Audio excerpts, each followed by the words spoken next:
It's official. So did the vice president deliver on this final night? Here to answer that, Democratic consultant and former House Judiciary Committee Chief Counsel Julian Epstein, independent political strategist Rich Rubino, and former California Republican Party chairman, author, and lawyer Tom Del Beccaro. Welcome to you all. Julian, to you first. How did she do? Did she win hearts, minds, and votes?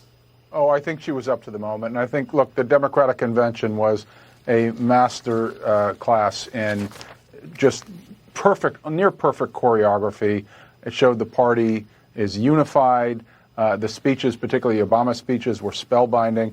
And I think Kamala Harris did a superb job tonight. She showed a very compelling personal history. Her delivery and her just sort of her telegenicity was just absolutely, spot on. That's the good news for the Democrats. The bad news for Democrats that most of them, I think, who are living in a bubble don't want to admit is that there was nothing in the speech that I saw that reaches out to the 6% of undecided voters.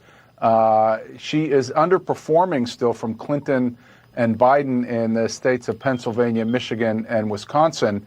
And if the polling error right now is favoring the Democrats the way it was in 2016 and 2020, then this race is a dead heat. And unless she does more to reach out to the undecideds, I don't know if she's going to be successful.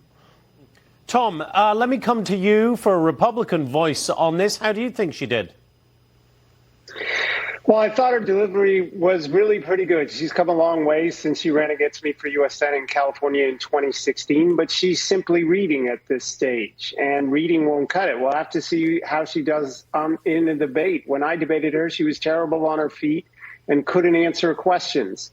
And the worst part about tonight was she didn't say anything about any specifics about what she's going to do. Build 3 million homes?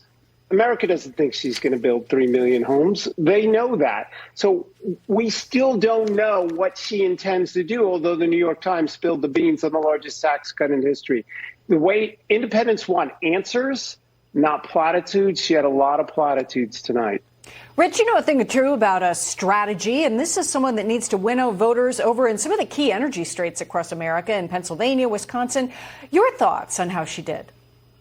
Yes, absolutely. And if you saw Governor Cooper right before, who was kind of right before Vice President Harris came on, he immediately said, "Where is everyone from my home state of North Carolina? Where is everyone from Pennsylvania? Where is everyone from Nevada?"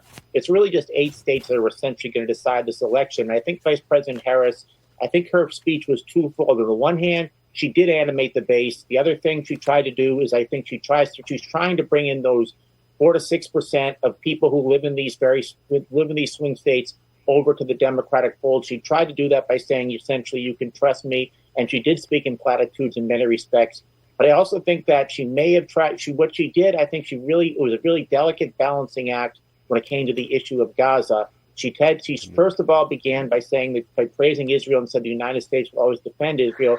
Then she talked about the situation in Gaza and said essentially that she is working around the clock to try to bring the sides together and try to bring a ceasefire. Now, will it be good enough for folks on the left? I don't know, but there is fear, I think, on some of the left that some of the more liberal voters will either vote for Jill Stein or will not vote at all. All right, Rich, Tom, Julian, thank you so much. Back to you guys throughout the next couple of hours.